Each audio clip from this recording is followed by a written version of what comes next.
Mi madre explotó. No somos tus malditos sirvientes. Eso gritó mientras yo yacía lesionado en la casa que yo había pagado. Fue entonces cuando decidí echarlos. Y lo que descubrí después cambió todo. Tengo 33 años. Soy hombre y trabajo como soldador. Mis manos están llenas de callos y mi espalda ya no es la misma. Crecí siendo el hijo que nunca se quejaba. Mis padres me enseñaron que la familia siempre va primero, una lección que tomé muy en serio, aunque, al parecer, mis hermanos dormían cuando la dieron. Me partí el lomo durante años para llegar donde estoy. Recién salido de la secundaria, conseguí un puesto de aprendiz en Acerotes, trabajando turnos dobles y fines de semana mientras mis compañeros de la universidad comunitaria salían de fiesta. Pasé 6 años respirando polvo metálico, quemándome los brazos con escoria y llegando tan agotado a casa que me dormía a mitad de la ducha. Pero ahorré hasta el último centavo. Sin vacaciones, sin auto elegante, sin noches de bar. Solo trabajo, más trabajo y aún más trabajo. A los 28 años, ya tenía el dinero suficiente para el anticipo de mi casa. Nada espectacular, apenas 1,800 pies cuadrados, con un aislamiento decente, un taller en el garaje y una higuera en el patio trasero que, milagrosamente, sobrevivió a mis mediocres habilidades de jardinería. El jardín necesitaba arreglos y la cocina tenía encimeras sacadas de 1982, pero la estructura era sólida y el techo apenas tenía 5 años. El día que recibí las llaves, mis padres ni siquiera aparecieron en la firma. Valeria tenía una cita en la peluquería. Aparentemente eso era más importante. Terminé celebrando solo, con un paquete de cerveza sobre el suelo vacío de mi sala. Pero no me importaba. La hipoteca era manejable y la casa era mía. Solo mía. 5 años atrás, mi padre perdió su empleo en logística cuando la empresa redujo personal. Mi madre, por su artritis, ya no pudo seguir trabajando en ventas al por menor, sus dedos no respondían y no podía permanecer de pie largas horas. Necesitaban un lugar donde quedarse, solo por unos meses, hasta recuperarse. Como buen hijo, no lo dudé. Me criaron, así que darles un techo me pareció lo mínimo. ¡Qué gran error! Esos meses se convirtieron en años. La gratitud se evaporó como el rocío y fue sustituida por un sentido extraño de derecho, creciendo como un tumor. Ni renta, ni servicios, ni alimentos, ni siquiera sus medicinas. Yo cubría todo, hasta sus suscripciones de streaming y el café premium. Mi padre desarrolló un gusto por mezclas exóticas que costaban $18 la libra, mientras yo seguía bebiendo café barato del súper. Mi madre exigía productos orgánicos de limpieza porque los normales tenían toxinas. Les cedí la recámara principal con baño privado porque la espalda de tu padre no soporta la cama de invitados. Me mudé a la habitación más pequeña y usaba el baño del pasillo como si fuera un visitante en mi propia casa. Cuando mencionaba el tema del dinero, mi madre se llevaba las manos al pecho como si le pidiera un riñón. Estamos pasando por un momento difícil, repetía, recordándome que la familia se apoya, convenientemente olvidando que ese apoyo no debería ser de un solo lado. Y luego estaban mis hermanos. Valeria, de 33 años, casada, viviendo en una casa de 2 plantas que sus suegros les ayudaron a comprar, a solo 20 minutos de distancia. Su esposo, Esteban, trabajaba en finanzas. Nada extraordinario, un cargo medio en un banco regional, pero vivían cómodamente. Valeria siempre aparecía con café para todos, menos para mí. Decía que no sabía que me gustaba, aunque compartimos la misma casa por 18 años. Y Bruno, mi hermano menor de 24, un parásito profesional que se mudó temporalmente después de abandonar la universidad por tercera vez. Nunca duraba en un empleo más de 6 semanas, pero siempre tenía la última consola y accesorios de juego. Su cuarto parecía una vitrina de tienda tecnológica. Cuando le preguntaba cómo lo pagaba, solo sonreía con superioridad y decía que tenía un sistema. Supuse que era deuda de tarjeta o algún negocio turbio. No tenía idea entonces de dónde salía realmente el dinero. Ambos parecían creer que mi casa era un albergue de caridad. Lo que empezó como un acto de ayuda se transformó en abuso puro y duro. Y yo no tenía el valor de llamarlo por su nombre. Poco a poco, los detalles se sumaron. Mi madre sacaba mi ropa de la secadora para meter sus calcetines, dejándola húmeda. Mi padre monopolizaba la sala viendo documentales bélicos a todo volumen durante mis videollamadas de trabajo. Bruno jugaba toda la noche, con el teclado mecánico sonando como una ametralladora hasta las 4 de la madrugada. Cuando les pedía que bajaran el ruido, mi madre murmuraba, si eres tan delicado,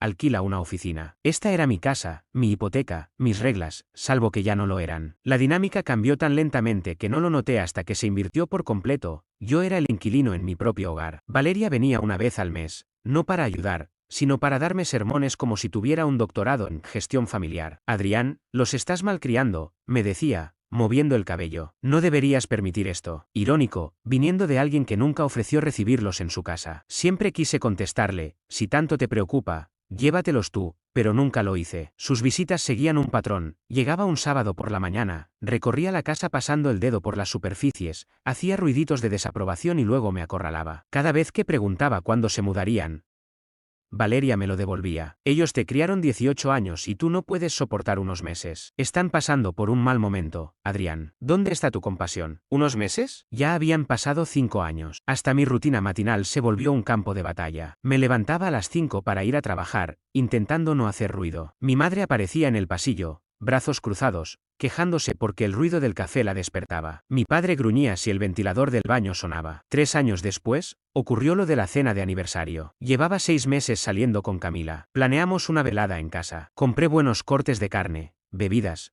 todo. Avisé que esa noche necesitaba la cocina y el comedor. Al llegar, encontré a mi padre y Bruno tirados en la sala viendo deportes, rodeados de latas vacías. La carne había desaparecido. Mis padres habían invitado a Valeria y Esteban, cocinaron mi comida, bebieron todo y dejaron la cocina como un basurero universitario. Cuando los enfrenté, mi madre se rió. Puedes tener tu cenita cualquier día. La cena familiar era importante. Perdí la paciencia. Empecé a empacar sus cosas y les di hasta la mañana siguiente para irse. Entonces llegó el drama. Mi madre llorando porque serían indigentes, mi padre con supuestos dolores en el pecho, Valeria apareciendo con Esteban y sus 2 hijos, mirándome como si fuera un monstruo. ¿En serio echarías a tus padres a la calle por esto? ¿Qué clase de hijo hace eso? Me gritaban. Bruno, el muy imbécil, se quedó sentado sonriendo mientras yo cedía. Terminé disculpándome y pidiendo pizza para todos. Camila nunca volvió a llamarme después de esa noche. Y no la culpo. Mi amigo Oscar lo vio venir desde el principio. Nos conocemos desde la secundaria. Es fontanero, directo como un martillo. Tu casa parece una convención de parásitos, me dijo una noche mientras bebíamos en el garaje, el único espacio que aún sentía mío. Te están manejando como a un títere, hermano. Me reí. ¿Qué más podía hacer? ¿Admitir que mi propia familia me estaba usando? Pero Oscar siguió. Mira, Valeria tiene una habitación libre. Bruno puede conseguir trabajo en cualquier restaurante y buscar compañeros. Tus padres pueden solicitar ayuda. No lo hacen porque eres el camino fácil. En el fondo, sabía que tenía razón. Pero una cosa es saberlo y otra hacerlo. La casa empezó a mostrar señales de abandono. El garaje, que antes era mi refugio, se había convertido en un depósito de cosas ajenas. Un día llegué y encontré mi equipo de soldadura arrinconado,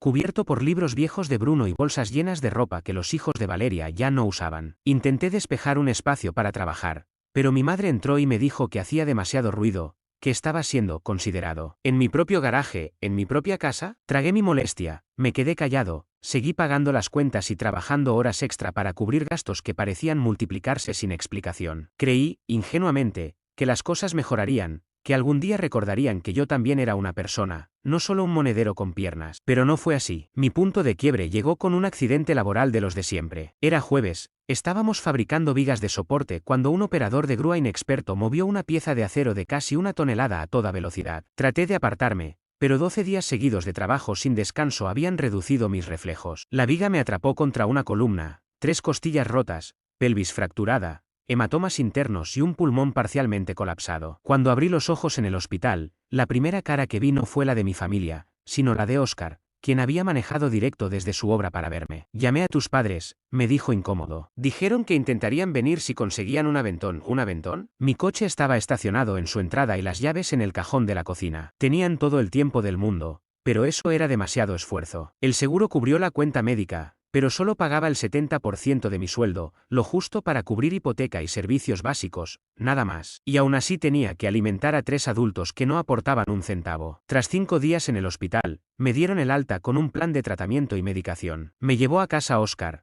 porque mi familia estaba ocupada para recogerme. La primera semana fue un infierno. Apenas podía moverme sin que el dolor me atravesara el cuerpo. Tenía que tomar mis medicinas con comida y en horarios estrictos. Escribí los horarios y los pegué en el refrigerador. Pedí, casi supliqué, que alguien me recordara si me quedaba dormido. Nadie lo hizo. Me salté 2 dosis, y el dolor se descontroló. Cuando le pregunté a mi madre por qué no me había avisado, suspiró como si le pidiera una cirugía cerebral. No soy tu enfermera, Adrián. Pon una alarma en el celular, como todo el mundo. Mi teléfono estaba en la cómoda, a 6 pasos de la cama. 6 pasos que no podía dar sin ayuda. La segunda semana me quedé sin ropa limpia. No podía cargar la canasta con mis heridas. Le pedí a mi padre que al menos pusiera una carga en la lavadora. Lo haré cuando pueda, contestó sin apartar la vista del documental bélico que veía en la tele. 3 días después, seguía con los mismos pantalones. Oscar vino y me lavó la ropa. Tu familia es de otro nivel, murmuró mientras separaba las prendas. He visto perros abandonados mejor atendidos. Miró a su alrededor, vasos vacíos que no podía llevar a la cocina, polvo acumulado, frascos de medicinas fuera de mi alcance. Esto no es flojera, es maltrato. Y no eres un anciano, solo estás herido. Yo, Como un idiota, respondí. No son tan malos. La mentira sonó hueca incluso para mí. Mi abuela tuvo cuidados paliativos más atentos que esto, replicó. Y yo solo soy tu amigo de tragos. ¿Qué dice eso de la gente que vive contigo? La tercera semana fue el colmo. Bruno trajo amigos. Tipos ruidosos que jugaban videojuegos y se quejaban de que las mujeres no valoran a los buenos chicos. Se adueñaron de la sala, la cocina y hasta usaban mi baño porque estaba más cerca. Cuando les pedí que bajaran la voz porque me dolía la cabeza, un barbudo que ni conocía, me dijo, relájate, hermano, no te estás muriendo. Bruno se rió. Mi propio hermano se rió mientras un extraño me faltaba al respeto en mi casa. Volví del hospital para encontrar el caos de siempre, mi madre gritándole al microondas por meterle metal otra vez, la cocina oliendo a plástico derretido, mi padre dormido en el sofá con un sándwich a medio comer sobre el pecho y una película bélica retumbando en las ventanas. Bruno vociferaba en su headset mientras jugaba, su voz resonando por toda la casa. Me acerqué a la cocina,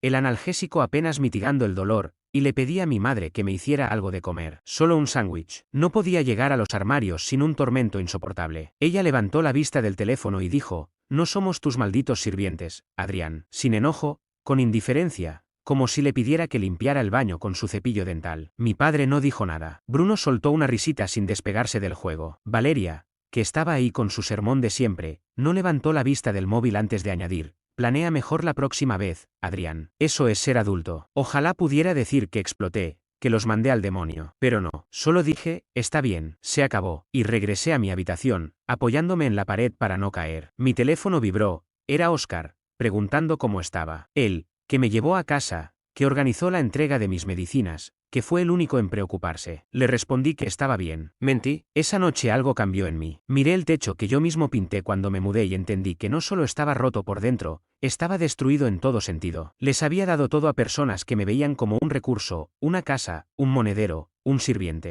Me convertí en un extraño en el hogar que construí. ¿Y para qué? Para quienes no podían hacerme un sándwich cuando estaba lesionado. Decidí en ese momento que se iban. Todos, sin discusiones, sin segundas oportunidades, sin negociaciones. Habían tomado demasiado. Durante las 3 semanas siguientes me concentré en recuperarme lo suficiente para ejecutar mi plan. En la cuarta semana ya podía moverme sin tanto dolor. Me levanté antes que todos, preparé café, soportando punzadas en las costillas, y me di cuenta de que no recordaba la última vez que sentí paz en mi hogar. Así que actué. Llamé a un abogado especializado en disputas de inquilinos. Me explicó que, aunque no hubiera contrato formal, mis familiares eran inquilinos legales y debía darles un aviso. 30 días es lo usual, dijo, pero sin contrato ni pagos. Tienes todo a tu favor. Hoy mismo redactaré la notificación de desalojo. Mi abogado me advirtió que los desalojos familiares son mucho más complicados que los de inquilinos comunes. Van a usar todos los recursos emocionales posibles para frenarte, me dijo. Prepárate para eso y documenta absolutamente todo, cada conversación,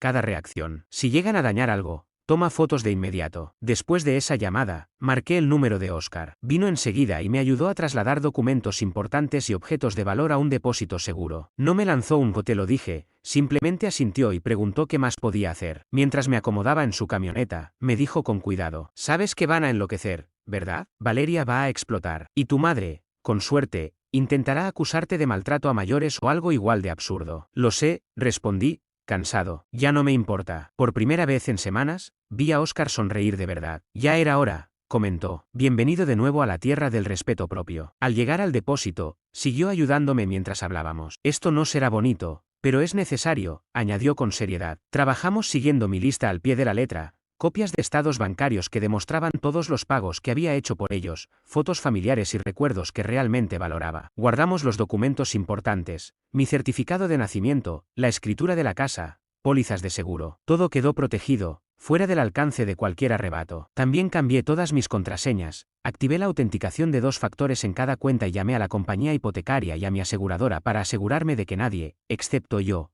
pudiera modificar algo. Eran pequeñas fortificaciones para la tormenta que sabía que se avecinaba. Al día siguiente llegaron las notificaciones de desalojo por correo certificado, una para mis padres y otra para Bruno. Las coloqué sobre la mesa de la cocina, en un lugar imposible de ignorar, y me encerré en mi habitación. La explosión ocurrió justo como la había previsto. Mi madre lloraba como si la hubiese agredido físicamente. Mi padre recorría el pasillo con pasos pesados, y Bruno golpeaba mi puerta, amenazando con destrozarme en cuanto saliera. 1 hora después llegó Valeria, prácticamente derribando la puerta principal. No puedes hacer esto, gritaba al otro lado de mi habitación. Esto es maltrato emocional, Adrián, no tienen a dónde ir. Le respondí por mensaje.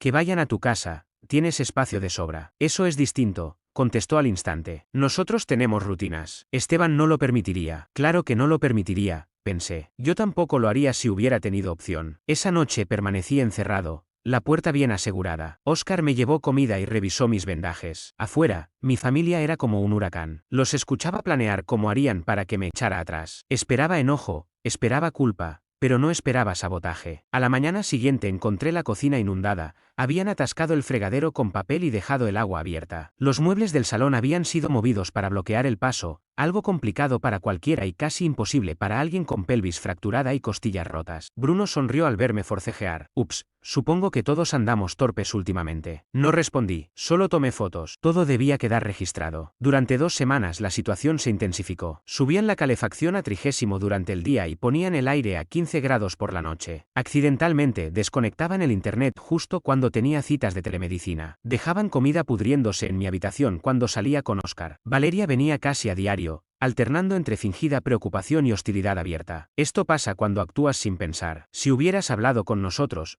podríamos haber llegado a un acuerdo. Hablaba como si no hubiera intentado fijar límites durante los últimos 5 años. Yo seguí mi estrategia, documentar todo y no responder. Instalé cámaras en las áreas comunes, totalmente legal en mi propia casa, como confirmó mi abogado, y configuré grabación por movimiento desde el móvil cuando salía de la habitación. El punto de quiebre llegó después de una sesión de fisioterapia especialmente dolorosa. Mientras intentaba descansar, escuché vidrio rompiéndose. Me arrastré hasta el pasillo y vi a Bruno golpeando la pared del salón con un martillo. Ups, parece que ahora dañamos tu preciosa casa, dijo con una sonrisa enferma. Eso fue suficiente. Llamé a la policía y a Óscar, en ese orden. Los oficiales llegaron con gesto cansado, pensando que era otra disputa familiar, hasta que vieron mi estado físico, los destrozos y las notificaciones de desalojo. Esto cambia las cosas, murmuró uno de ellos. Daños a la propiedad, acoso a una persona lesionada, incumplimiento de una orden legal. Les dieron 2 opciones, irse de inmediato y en paz, o enfrentar cargos. Mis padres eligieron la primera. Bruno prefirió escalar, gritando que yo no era nada sin ellos,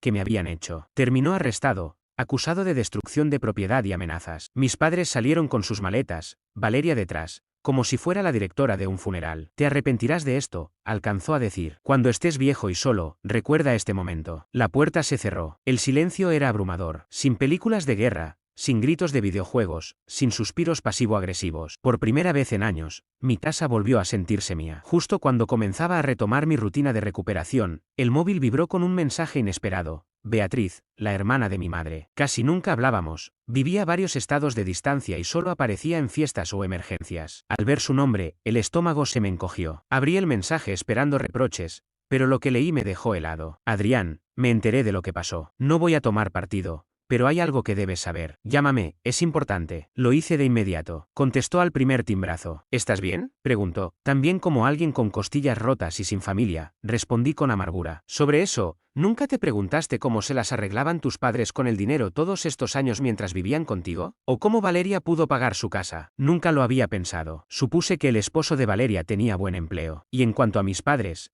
imaginé que contaban con ahorros o pensión. Tu abuela no solo dejó recuerdos cuando falleció, continuó Beatriz, dejó casi $750.000 en efectivo para dividir entre tu madre, Teresa y tú. Sentí la mente en blanco. ¿Qué? Sí, Adrián, te correspondían unos 250.000. Nadie te lo dijo porque tu madre convenció a todos de que no eras lo bastante responsable. Ella y Valeria decidieron administrarlo por ti hasta que estuvieras establecido. Eso fue hace 8 años, justo antes de que compraras la casa. Me dejé caer en la cama. El dolor físico se volvió insignificante frente a esto. ¿Me dices que ocultaron mi herencia durante 13 años? Exactamente. Y hay más. No solo la ocultaron, la gastaron. Pagaron la hipoteca de Valeria, financiaron los intentos fallidos de universidad de Bruno, cubrieron deudas y la jubilación anticipada de tus padres. Por eso nunca volvieron a trabajar cuando se mudaron contigo. De pronto todo tuvo sentido. Las críticas sobre mi irresponsabilidad financiera, las burlas de Valeria insinuando que necesitaba supervisión con el dinero. Nunca imaginé que la falta de responsabilidad de mis padres para buscar trabajo terminaría arrastrándome a una situación tan amarga. Aún recuerdo cuando le pregunté a Beatriz por qué no me lo había contado antes. Intenté mantener la voz firme. ¿Por qué no dijiste nada antes? Ella suspiró y respondió con honestidad. Porque no tenía toda la información hasta hace poco. Teresa me contó la verdad después de que tu madre comenzó a distorsionar todo lo relacionado con el desalojo. Y, sinceramente, tenía miedo de provocar una guerra familiar. Pensé que tal vez ellos te ayudaban económicamente de alguna manera. Solté una risa amarga. ¿Ayudarme? Yo los mantenía mientras ellos gastaban mi dinero. Hubo un largo silencio antes de que Beatriz hablara de nuevo. Tengo una copia del testamento y una declaración jurada de Teresa explicando lo que realmente pasó. Si decides actuar legalmente, cuenta con nuestro apoyo. La ironía me golpeó de lleno. Mientras yo trabajaba jornadas de 60 horas, sacrificando mi salud para pagar una casa modesta, mi propia familia se sentaba sobre un dinero que me correspondía. Dinero que habría cambiado mi vida por completo. Entonces, sonó mi teléfono con un correo nuevo de Valeria. El asunto, en mayúsculas, no tienes idea de lo que has hecho. El mensaje era breve pero venenoso. Actúas como si fueras la víctima. Pero la verdad es que eres egoísta, siempre lo has sido. Mamá y papá necesitaban ese dinero mucho más que tú. Ellos te dieron la vida, tenían derecho a todo. ¿Te crees noble por echarlos de tu casa? Patético. Y si piensas seguir con esas tonterías de las que Beatriz te habló, recuerda algo, no somos los únicos que podemos perder. Reenvié el correo a mi abogado con 4 palabras. Tenemos más trabajo pendiente. Aquella noche no pude dormir, no por el dolor físico,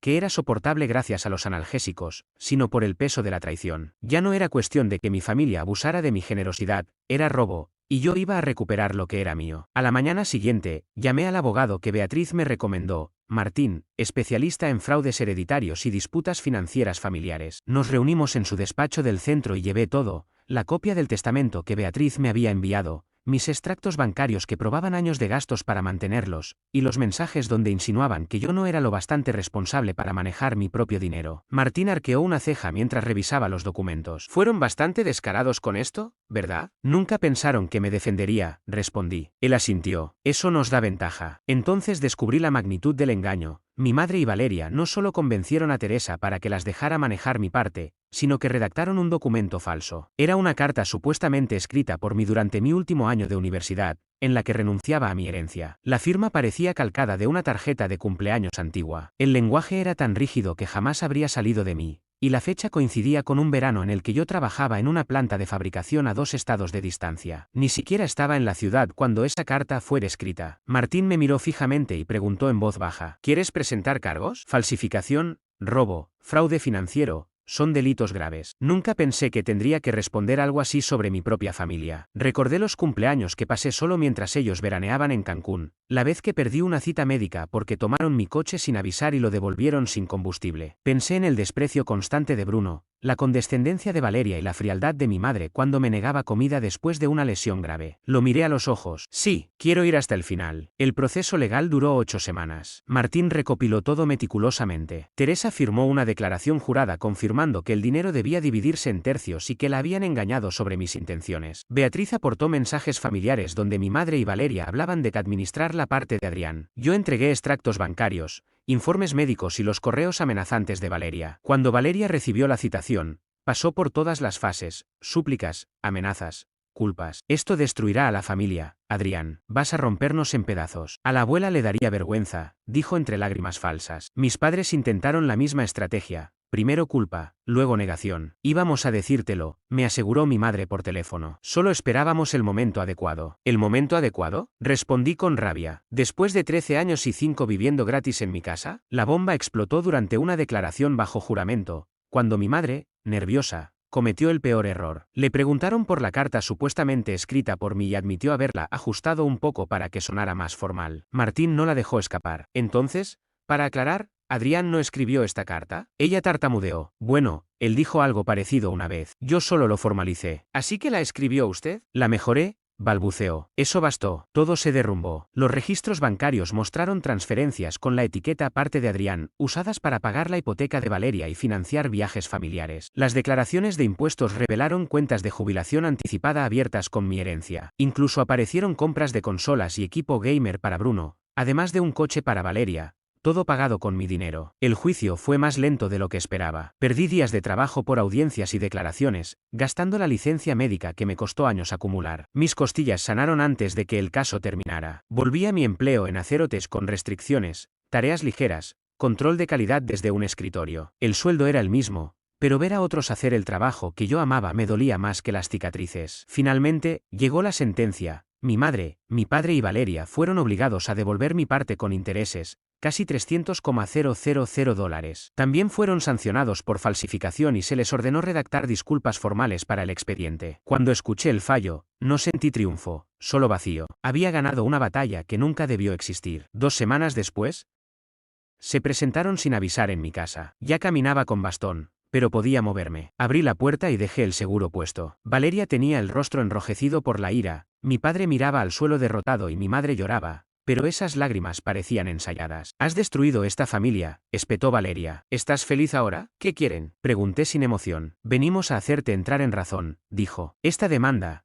quedarte con todo ese dinero, es despreciable, Adrián. Después de todo lo que hicimos por ti». Solté una carcajada seca. ¿Todo lo que hicieron? Como robar mi herencia, vivir gratis 5 años en mi casa y abandonarme cuando no podía valerme por mí mismo. «Te dimos la vida», me gritó mi madre. «Te criamos, así nos lo pagas, regateando con tu propia familia». Mi padre intervino. «Tienes que dejar esto. La familia es más importante que el dinero». «Interesante», respondí con calma. «¿Dónde estaba ese discurso cuando falsificaron mi firma y me robaron $250,000? Eres un desagradecido», bramó Bruno, asomándose detrás de ellos. «¿Te crees mejor que nosotros? No eres nada». Sentí una extraña serenidad. «Necesito que se vayan», dije firme. «No nos iremos hasta que entres en razón», insistió Valeria, empujando la puerta. Levanté el teléfono y les mostré la aplicación de seguridad donde se veían claramente sus rostros en la entrada. «Estoy grabando todo», dije con firmeza. «Tienen 30 segundos para salir de mi propiedad o llamaré a la policía. Ustedes deciden». Se miraron entre ellos, vacilando. «El tribunal ya dictó sentencia», continué. «Las transferencias están en marcha. Nada de lo que digan cambia la situación, salvo si se van con algo de dignidad, o en la parte trasera de un patrullero». Mi madre comenzó a llorar con más fuerza. Bruno, enfurecido, pateó una de mis macetas y la hizo añicos. Mi padre solo parecía agotado. Valeria me lanzó una mirada llena de odio antes de gruñir. «Esto no termina aquí». «En realidad, sí termina», respondí,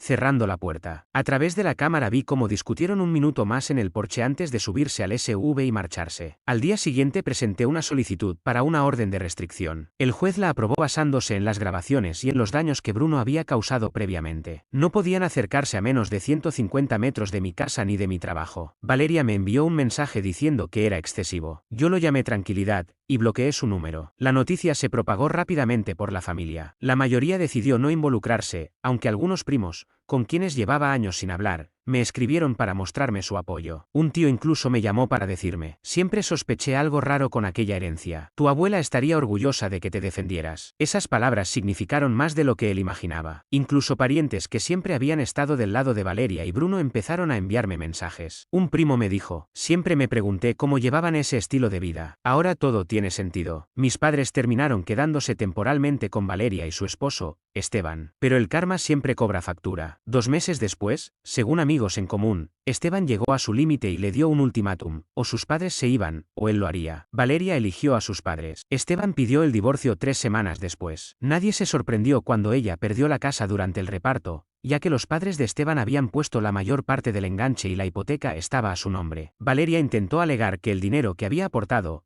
en realidad, mi dinero, debía contar como parte de su patrimonio, pero el juez de divorcio no mostró compasión, sobre todo después de ver la copia del fallo anterior. Los 3 terminaron alquilando un apartamento de 2 habitaciones. La ironía era evidente: habían pasado de vivir gratis en mi casa a pagar alquiler por un lugar mucho más pequeño. Bruno consiguió trabajo en un almacén cargando camiones. Mi padre empezó a conducir para una aplicación de transporte y mi madre halló empleo a tiempo parcial como recepcionista. Todas cosas que pudieron hacer años atrás, pero no lo hicieron porque yo era la opción más cómoda. Mientras tanto, yo seguía recuperándome física y emocionalmente. La casa se sentía tranquila otra vez. La higuera del patio crecía más fuerte que nunca. Convertí la antigua habitación de Bruno en un gimnasio para mis terapias, e instalé tecnología inteligente para controlar todo desde el móvil cuando los movimientos eran difíciles. Oscar venía seguido, a veces con comida, otras solo para ver un partido en silencio. «¿Sabes qué me gusta ahora de este lugar?», me dijo una tarde. «Por fin parece tuyo». Tenía razón. Después de años, volví a sentir que ese espacio era verdaderamente mío, sin gente que me viera como un recurso a explotar. En el trabajo también mejoró todo. Superadas mis restricciones, regresé poco a poco a las tareas de soldadura. La empresa implementó nuevos protocolos tras el accidente, incluyendo mejor capacitación para operadores de grúas. Mi supervisor me ofreció entrenar a los nuevos con un pequeño aumento. Acepté sin pensarlo. 6 meses después del fallo judicial recibí un correo desde una nueva cuenta de mis padres. El asunto decía: «Lo sentimos». El mensaje era breve: «Adrián, sabemos que te tratamos muy mal. Abusamos de tu generosidad y traicionamos tu confianza. Estamos sinceramente arrepentidos. Ojalá algún día puedas perdonarnos. Te extrañamos. Mamá y papá». Lo leí completo. No respondí. No borré el mensaje tampoco. Simplemente lo dejé allí,